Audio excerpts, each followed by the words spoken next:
Hello everyone, welcome back to my channel. इस video में हम धोती की कटिंग और स्टिचिंग देखेंगे। मैं यहाँ पे 2 मंथ के बेबी के लिए ये धोती बना रही हूँ। आप इस सेम मेथड से किसी भी साइज़ की धोती बना सकते हैं। सबसे पहले आपको जितनी लेंथ चाहिए उतनी आपको फैब्रिक कट करके निकालनी है। तो यहाँ पे मैं 12 इंच पे ये मार्क कर रही हूँ और इस फैब्रिक को कट कर लूँगी। और नीचे से जो बॉर्डर दिया हुआ है उसे भी मैं कट करके निकाल लूँगी। तो ये देखिए, यहाँ पे मैंने फैब्रिक को कट कर लिया है। ये 2 पार्ट में है। ये लेंथ है इसकी 12 इंच। अब मुझे वेस्ट की मार्किंग करनी है। तो वेस्ट मेरे पास है 10 इंच। तो पहली मार्किंग तो मैं 10 इंच पे करूँगी, कुछ इस तरह से। फिर 10 का हाफ हो जाएगा 5, हाफ भी मार्क करना है। और 5 इंच दूसरी साइड में भी आपको ले जाना है 10 के बाद, कुछ इस तरह से। और यहाँ से ये फैब्रिक सीधा कट करके हमें रिमूव कर लेना है। उसके बाद ये 5 इंच का जो हमने फोल्ड की मार्क दिया था उसे कुछ इस तरह से हाफ फोल्ड कर लेना है। हाफ फोल्ड करने के बाद यहाँ पे मैं क्रॉच की मार्किंग करूँगी। तो क्रॉच के लिए मैं 5 इंच पे मार्क कर रही हूँ।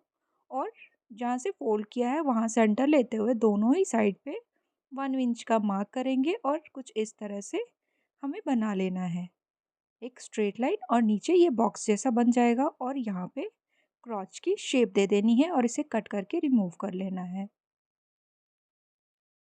आपको ये जैसे मैं बता रही हूँ सेम मेथड आपको सभी साइज़ के लिए कर लेना है। क्रॉच आप साइज़ के अकॉर्डिंग बढ़ाते चले जाइएगा। ये देखिए, ये हमारा कट गया। अब यहाँ पे ये जो 15 इंच के बाद वाला फैब्रिक है उसे हमें कट करके निकाल लेना है। ये आप पहले भी कट कर सकते हैं। और यहाँ पे मैं अप्रॉक्स 2 इंच का कॉर्नर से मार्क कर रही हूँ और एक राउंड का शेप दे दूँगी कुछ इस तरह से। और जो एक्स्ट्रा फैब्रिक है उसे हमें कट करके रिमूव कर लेना है। यहाँ पे ये राउंड शेप हमें कट कर लेना है। और नीचे से ये फैब्रिक जॉइंट है तो इसे भी मैं कट करके अलग कर लूँगी।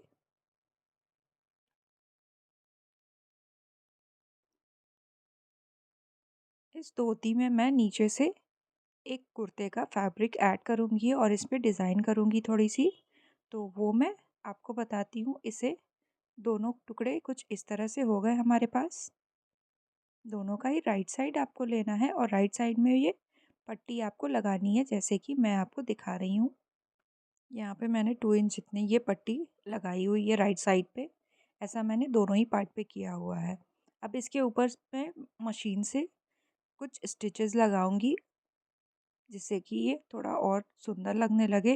अगर आप चाहो तो ये स्किप भी कर सकते हो। अगर आप लेस लगाना चाहते हो तो लेस भी लगा सकते हो या फिर आप प्लेन भी रख सकते हो। ये आप पे है। यहाँ पे मैं ये मेरी उषा जनमी की वंडर स्टिच है। उसमें कुछ स्टिचेस दिए रहते हैं तो उसकी हेल्प से मैं यहाँ पे डिज़ाइनिंग कर रही हूँ। तो चलिए ये डिज़ाइनिंग मैं कर लेती हूँ, उसके बाद आपको दिखाती हूँ इसका फाइनल लुक कि इसके ऊपर मैंने क्या बनाया हुआ है। तो कुछ इस तरह से मैंने एक स्टिच का यूज़ करके इसकी डबल लाइन बनाई हुई है और इसका फाइनल लुक कुछ इस तरह दिख रहा है। अब जो एक्स्ट्रा फैब्रिक है उसे मैं कट करके निकाल दूंगी और आगे की स्टिचिंग हम करेंगे। तो यहाँ पे जो भी एक्स्ट्रा है उसे मैं कट करके दोनों ही पार्ट में से निकाल लूँगी। अब ये जो साइड वाला फैब्रिक है ये क्रॉच की लेंथ जितना हमें छोटी छोटी से प्लीट्स लगानी है और जितनी क्रॉच है हमारी उतने में ही इसे एडजस्ट करके सारी प्लीट्स को डाल लेना है कुछ इस तरह से। तो मैंने 5 इंच का क्रॉच रखा है तो हमें ये 5 इंच में ही एडजस्ट कर लेना है। आपकी क्रॉच की लेंथ जितनी होगी आप उसके अकॉर्डिंग यहाँ पे प्लीट्स डाल के इस वाले साइड को आपको कंप्लीट कर लेना है। तो चलिए मैं इसे करके आपको दिखाती हूँ। ये देखिए, यहाँ पे मैंने प्लीट्स बना ली हैं और इसे पिन कर लिया है। अब मैं इसके ऊपर बस सीधी सी स्टिच लगा दूंगी। आपको सेम इसी तरीके से करना है। जो भी आपकी क्रॉच की लेंथ होगी बस सारे प्लीट्स प्लीट्स बनाने हैं और क्रॉच की लेंथ जितना आपको प्लीट्स बना के उस पर सिलाई लगा लेनी है। ऐसा मैं दोनों ही पार्ट पे करूँगी और उसके बाद हम आगे की स्टिचिंग देखते हैं। ये मैं करके फिर आपको बताती हूँ। यहाँ पे मैंने दोनों ही पार्ट्स को सिल लिया है और सिलने के बाद कुछ इस तरह का इसका लुक आएगा। अब हमें आगे की स्टिचिंग करनी है। तो ये जो प्लेट वाला पार्ट है एक पार्ट को हमें कुछ इस तरह से रखना है और दूसरी साइड का ये जो राउंड वाला शेप जहाँ पे है उस पे हमें ऐसे उल्टा टर्न करके रखना है। ये देखिए, ऐसे दोनों पार्ट्स पार्ट्स को हमें सीधे रखना है और उसके बाद एक पार्ट को उठाना है और जो प्लेट वाली पार्ट है उसे उठाते हुए राउंड वाले पार्ट पे लाना है, या फिर यहाँ पे ये राउंड वाला पार्ट जो है उसे हमें कुछ इस तरह से प्लेट्स पे ला के सिलाई लगानी है। यहाँ पे ये सीधी सिलाई आपको लगानी है। ये देखिए, ये हमारा पार्ट सिल गया। अब इसके बाद क्या करना है, ये दूसरे जो प्लेट वाला पार्ट है उसे उठाना है और उसे अंदर की साइड टर्न करते हुए उसका राइट साइड इसके रॉन्ग साइड पे रखना है और एक सीधी सी सिलाई लगा लेनी है। ऐसे उठाना है और इसे अंदर की साइड से टर्न करते हुए इसके ऊपर रॉन्ग साइड पे सिलाई लगा लेनी है। ये देखिए, यहाँ पे ये पार्ट भी हमारा सिल के रेडी हो गया। अभी अब जो ये आपको खुला दिख रहा है इसे हम स्टिच करेंगे, तो इसे राइट साइड को अंदर की तरफ रखते हुए इस वाले क्रॉच पे और जो इधर से ये क्रॉच बचा हुआ है इसे ऐसे टर्न करते हुए इसके ऊपर रखेंगे और एक सीधी सिलाई लगा लेंगे। ये देखिए, ये और फिर इसे ऐसे टर्न करते हुए इसके ऊपर रख के सिलाई लगा लेनी है। ये हमारा पूरे क्रॉच में सिल के रेडी हो गया है। अब इसे आप राइट साइड टर्न कर लें। टर्न करने के बाद ये कर्व वाला पार्ट अब हमारे पास है, तो उसे हमें क्या करना है, ये जो बॉर्डर की विड्थ है उसी के अकॉर्डिंग मैं यहाँ पे प्लीट्स बना रही हूँ।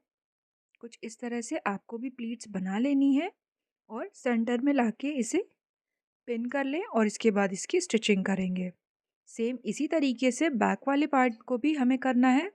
राइट साइड को ही हमें ऊपर रखना है, ये ध्यान रखिएगा। यहाँ पे तो बॉर्डर है तो मुझे ध्यान है, अगर आप प्लेन फैब्रिक से बना रहे हो तो वो आपको ध्यान रखना होगा कि राइट साइड ही ऊपर रहेगा। कुछ इस तरह से करेंगे और इसे सेंटर में एडजस्ट करते हुए यहाँ पे पिन लगा लेने के बाद एक टॉप स्टिच लगा लेनी है, ताकि ये प्लेट्स इकट्ठा एक जगह जम जाए। और उसके बाद हम ऊपर बेल्ट के लिए अटैच करेंगे, जिसमें कि मैं इलास्टिक डालूंगी। उसके लिए मैंने स्ट्रिप अलग से बनाई हुई है, वो मैं आपको दिखाती हूँ। ये देखिए, इतने में ये कितना क्यूट लग रहा है, छोटा सा। आप बड़े के लिए भी बनाओगे तो ये सेम लुक देगा और भी अच्छा फ्रेश लुक आएगा। तो यहाँ पे मैंने ये स्ट्रिप कट करके रखी हुई है, जिसकी विड्थ है वेस्ट के अकॉर्डिंग 10 यानी कि 20, और जो लेंथ है वो मैंने 5 इंच रखी है फोल्ड में, 2.5 इंच। और यहाँ पे इलास्टिक मैंने ली है वेस्ट से 1 इंच कम यानी 9 इंच विड्थ की ये इलास्टिक मैंने ली हुई है। और ये देखिए, इसे अटैच करने के बाद ये रहा इसका फाइनल लुक। पहले मैंने इसे अटैच कर दिया, उसके बाद इलास्टिक इंसर्ट कर लिया है। ये देखिए, ये कितना क्यूट सा धोती हमारा बन के रेडी हो गया है। अगर वीडियो अच्छी लगी हो तो लाइक शेयर एंड सब्सक्राइब। और अगर आपको कुछ भी कंफ्यूजन हो तो आप मुझे कमेंट में ज़रूर पूछ सकते हो। Thanks for watching. Hare Krishna.